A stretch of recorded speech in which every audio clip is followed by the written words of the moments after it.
Today's topic is reproductive health, a very social topic. Health की बात करते हैं तो what is health? Health means well being, और यहाँ पे हम किस हेल्थ की बात कर रहे हैं? हम रिप्रोडक्टिव हेल्थ की बात कर रहे हैं, मीन्स रिप्रोडक्टिव वेल बीइंग।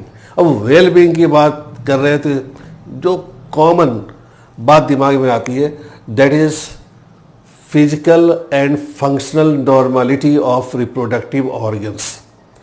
लेकिन इस टॉपिक का पर्सपेक्टिव इस नॉर्मलिटी से मच वाइडर है। WHO डिफाइन करता है रिप्रोडक्टिव हेल्थ को as well being of people in all 4 aspects of health, that is physical well being, that is emotional well being, behavioural well being and social well being. 4 well being if inculcated in a person, he would be said reproductively healthy person, and such society having such people is called reproductively healthy society, reproductive healthy society. Okay. अब reproductive healthy society की बात कर रहे हैं तो society में many people है, और उन सारे पीपल के बीच में रिप्रोडक्टिव एस्पेक्ट के इंटरेक्शन जो हो रहे हैं वह इंटरेक्शन हेल्दी होने चाहिए इमोशनली एंड बिहेवियरली। बिहेवियर की बात करते हैं तो मेल का behaviour to the females of the society, female का behaviour to the males of the society consider किया जाएगा। इमोशनली हम फीमेल के बारे में क्या सोच रहे हैं, फीमेल्स मेल्स के बारे में हेल्दी थॉट्स रखते हैं कि नहीं रखते हैं, तो यहाँ पे वेल बीइंग का मतलब ये है। और फंक्शनली का मतलब कि रिप्रोडक्टिव ऑर्गन्स नॉर्मल हो, नॉर्मल स्ट्रक्चर हो, नॉर्मल फंक्शन हो। ये सारी बातें रिप्रोडक्टिव हेल्थ में इनकलकेटेड है। हमारी country one amongst the first countries who launched a program to attain reproductive health as a social goal, सामाजिक गोल मान के चला कि हमारे समाज में सभी रिप्रोडक्टिवली हेल्दी होंगे, और इसके लिए 1951 में एक प्रोग्राम लॉन्च हुआ। वह प्रोग्राम क्या लाया? Family planning programme. Family planning programme में केयर किया गया कि फैमिली छोटा हो, हेल्दी हो, हम दो हमारे दो का कंसेप्ट था। काफ़ी इसके बारे में प्रचार किया गया था, प्रिंट मीडिया से प्रचार था, सोशल मीडिया तो उस समय था नहीं। फिल्म्स में इसके आते थे, एड्स आते थे, दीवालों पे लिखे होते थे, तो अवेयरनेस प्रोग्राम किया गया था। टाइम टू टाइम इस प्रोग्राम को एसेस किया गया और इम्प्रूव प्रोग्राम लॉन्च हुआ, that is reproductive and child health care programme, reproductive and child health care programme. अब ये इम्प्रूव प्रोग्राम है, यह इम्प्रूव प्रोग्राम है। बार लाउडनेस ज़्यादा हो गया, आवाज़ें आ रही है। यह इम्प्रूव प्रोग्राम है। इम्प्रूव प्रोग्राम के 2 टास्क है, RCH के 2 टास्क हैं। 2 टास्क क्या है? पहला है to create awareness among people regarding various reproduction related aspects। पहला अवेयरनेस क्रिएशन का है, अवेयरनेस क्रिएट किया जा रहा है पीपल में रिगार्डिंग रिप्रोडक्शन रिलेटेड एस्पेक्ट्स। अब रिप्रोडक्शन रिलेटेड एस्पेक्ट्स बहुत वाइड रेंज को कवर करता है, फंक्शनल एस्पेक्ट्स, स्ट्रक्चरल एस्पेक्ट्स, और उसके साथ जुड़े हुए बहुत सारे मिथ्स हैं, मिसकंसेप्शंस हैं, बहुत सारे प्रॉब्लम है, प्रॉब्लम रिलेटेड टू प्रेगनेंसीज है, प्रॉब्लम रिलेटेड टू एबॉर्शंस है, problem related to post natal care है, pre natal care of the mother है, post natal care of mother है, post natal care of child है, sex abuse है, sexual crimes, बहुत सारी issues है जिसके बारे में अवेयर किया जाता है। दूसरा एस्पेक्ट, दूसरा टास्क RCH प्रोग्राम का वह टास्क है कि providing facilities and support to build a reproductively healthy society. Support देना है कैसा support, structural support, moral support, material support, so that कि हमारा समाज रिप्रोडक्टिवली हेल्दी समाज बन सके। अब देखते हैं कि अवेयरनेस कैसे क्रिएट किया जा रहा है, कौन से स्टेप्स होंगे जिसके थ्रू हम लोग सोसाइटी को अवेयर कर सकते हैं। अब सोसाइटी को दो ग्रुप में मैं ले लूँगा। अगर रिप्रोडक्टिव ग्रुप देखते हैं पॉपुलेशन के हिसाब से, तो एक फंक्शनली फर्टाइल ग्रुप है जो रिप्रोडक्शन कर रहा है, मैरिड कपल्स, और दूसरा है जो उस एज में जा रहा है, एडोलसेंट स्टेज है, यंग्स है, जो स्कूल गोइंग है, जो कॉलेज गोइंग बॉयज है, गर्ल्स है, इनको देखते हैं। तो यहाँ कॉलेज यंग्स को हम अवेयर करेंगे, इंफॉर्मेशन क्या देंगे, इनको प्रोवाइड करेंगे राइट इंफॉर्मेशन। और वह राइट इंफॉर्मेशन कैसा होगा? Regarding the reproductive organs, regarding the myths, regarding the misconceptions in reproduction related aspects. Discourage करना है मिथ्स को, डिस्करेज करना है मिसकंसेप्शंस को, और इनकरेज करना है राइट इंफॉर्मेशन को। कौन करेगा? पेरेंट्स करेंगे, स्कूल टीचर्स, कॉलेज टीचर्स करेंगे, क्लोज रिलेटिव्स, ध्यान देना, close relatives and friends, good friends, ये करेंगे। दूसरा कह रहा है कि provide proper information about reproductive organs, इस यंग पीपल को, अबाउट द एडोलेसेंस में बहुत सारे चेंजेज होते हैं, physical changes, physiological changes, hormonal changes, behavioural changes, उस चेंजेस के बारे में अवेयर करना है। About the safe and hygienic sexual practices, safe and hygienic sexual practices.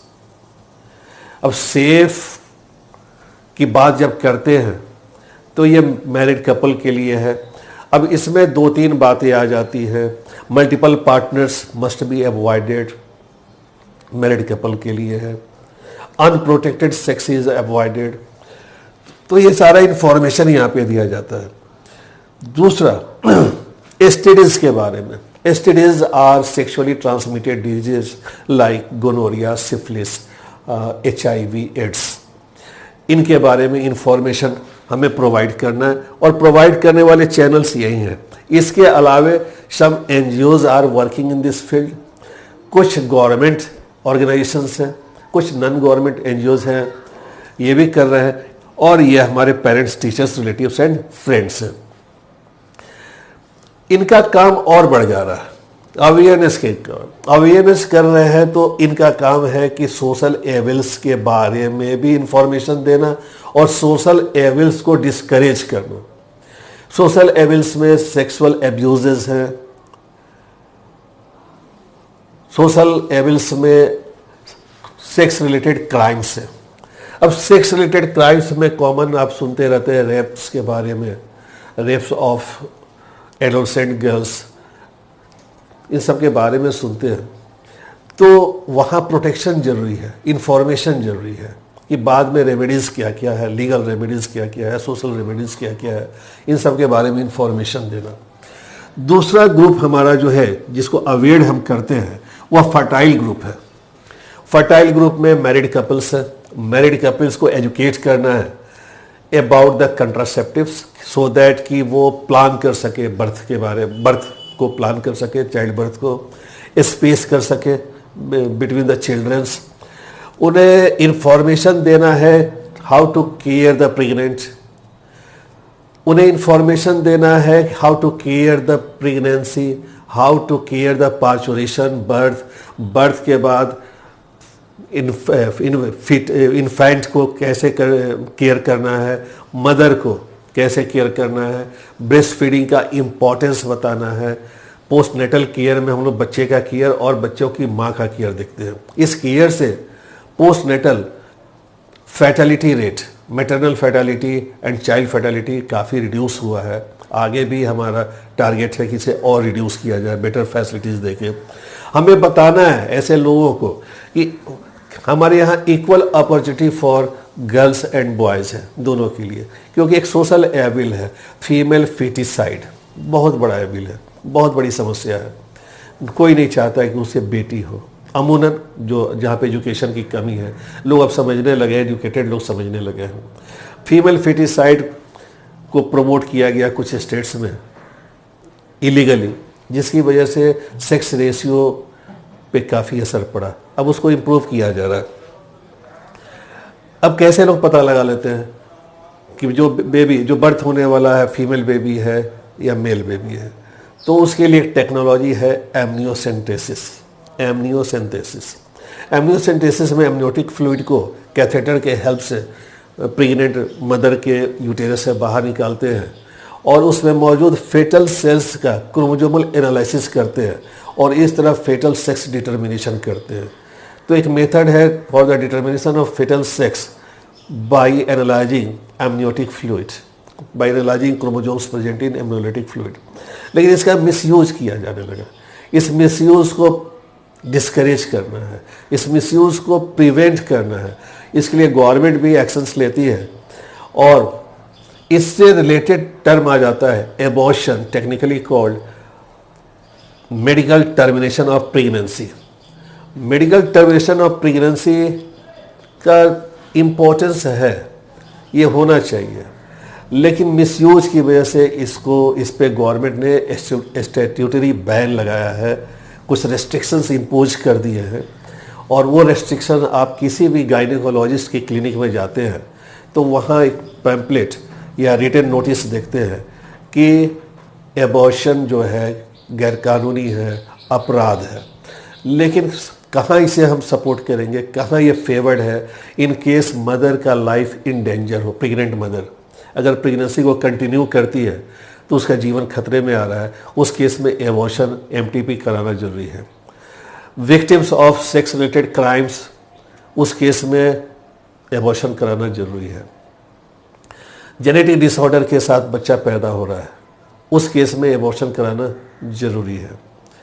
तो वहाँ पे ये बेनिफिशियल है। लेकिन इसके अलावा अगर फीमेल फेटिसाइड पर्पस है कि बेटी है तो नहीं चाहिए, एबॉर्ट करा दो, तो वहाँ पे ये क्राइम है। इसके बारे में भी लोगों को अवेयर करना है। तीसरा, अब देखते हैं कि टास्क ऑफ आरसीएच प्रोग्राम जो दूसरा टास्क है वो उसमें क्या है? That is the task is to provide facilities and support to build a reproductively healthy society. उस सपोर्ट में फैसिलिटीज में हमारे पास क्या क्या है? तो पहला हम प्रोवाइड करेंगे इंफ्रास्ट्रक्चरल फैसिलिटीज। बहुत सारे स्वास्थ्य केंद्र बन रहे हैं, आपके रिमोट्स में भी दिखाई देते हैं स्वास्थ्य केंद्र, इसी प्रोग्राम के तहत उनको डेवलप किए जा रहे हैं, इंफ्रास्ट्रक्चरल फैसिलिटीज। दूसरा है प्रोफेशनल एक्सपर्टाइज, ऐसे केंद्रों में प्रोफेशनल्स एमबीबीएस डॉक्टर्स रहे, एक्सपर्ट नर्सेज रहे, पैथोलॉजिस्ट रहे, टेक्नीशियंस रहे, उसकी ज़रूरत है तो वो प्रोवाइड कर रहे हैं।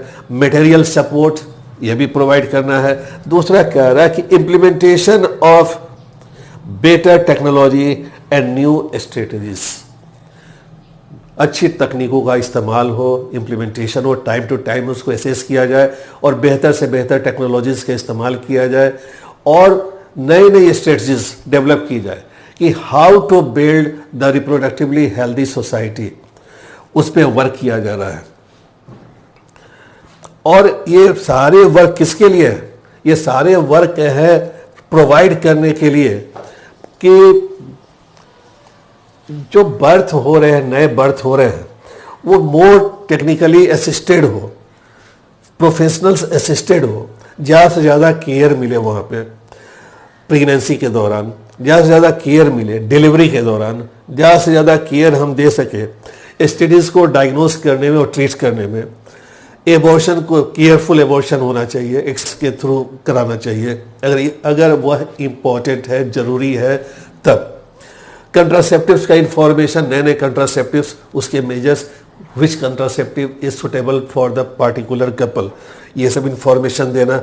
मेंस्ट्रुअल प्रॉब्लम को डील करना और सबसे मेजर इनफर्टिलिटी के केस में जहाँ पे स्टिग्मा है, जहाँ पे कपल खासकर महिलाएं एक स्टिग्मा से सफ़र करती हैं, साइकोलॉजिकल स्ट्रेस से सफ़र करती हैं। कई केसेज है जहाँ पे फीमेल रिस्पॉन्सिबल नहीं होती इनफर्टिलिटी के लिए, लेकिन वो ब्लेम की जाती है, आलोचनाओं की शिकार होती है, टारगेटेड होती है। यह केयर बहुत ज़रूरी है, क्योंकि इनफर्टिलिटी के कई रीजन्स हो सकते हैं। फिजिकल के अलावे कॉन्जेनाइटल रीजन्स हो सकते हैं, इमोशनल रीजन्स हो सकते हैं, इम्यूनोलॉजिकल रीजन्स हो सकते हैं, साइकोलॉजिकल कारण हो सकता है जिसकी वजह से कोई कपल मेल और फीमेल इनफर्टाइल हो गया है। उन्हें विशेष केयर करने की, उनका विशेष केयर करने की ज़रूरत है, उन पर विशेष ध्यान देने की ज़रूरत है। तो this is all about reproductive health. हम healthy society, reproductively healthy society के मेंबर बने, रिप्रोडक्टिवली हेल्दी रहें, उसके लिए हमें अवेयर होना है, प्रैक्टिस करना है, और अपने भाई बहन, फ्रेंड्स, फैमिली मेंबर्स, अपने अगल बगल के लोगों को भी अवेयर करना है कि हमारी सोसाइटी रिप्रोडक्टिवली हेल्दी सोसाइटी बने, जहां लड़के और लड़कियां इक्वल राइट्स के साथ, इक्वल अपॉर्चुनिटी के साथ साथ साथ परवरिश हो, ग्रो करें, आगे बढ़े। फ्रेंड्स, ये टॉपिक भी आपको पसंद आया होगा, सोशल टॉपिक है। मैंने बोला ये सारे सोशल टॉपिक है और सेक्स एजुकेशन के रूप में इंट्रोड्यूस किए गए हैं, तो इसके बारे में पढ़िए। मैंने अपनी तरफ से कोशिश की, आप अपनी तरफ से कोशिश कीजिए, पढ़िए, और डिसेमिनेशन ऑफ राइट इंफॉर्मेशन में आप भी पार्टिसिपेट करें in discouraging the myths, in discouraging the misconceptions, eradication of social evils like sex abuses, sex related crimes में आप भी कदम बढ़ाएं, हाथ से हाथ मिलाएं, अपने सोसाइटी को, अपनी कंट्री को स्ट्रांग बनाएं। Thank you very much.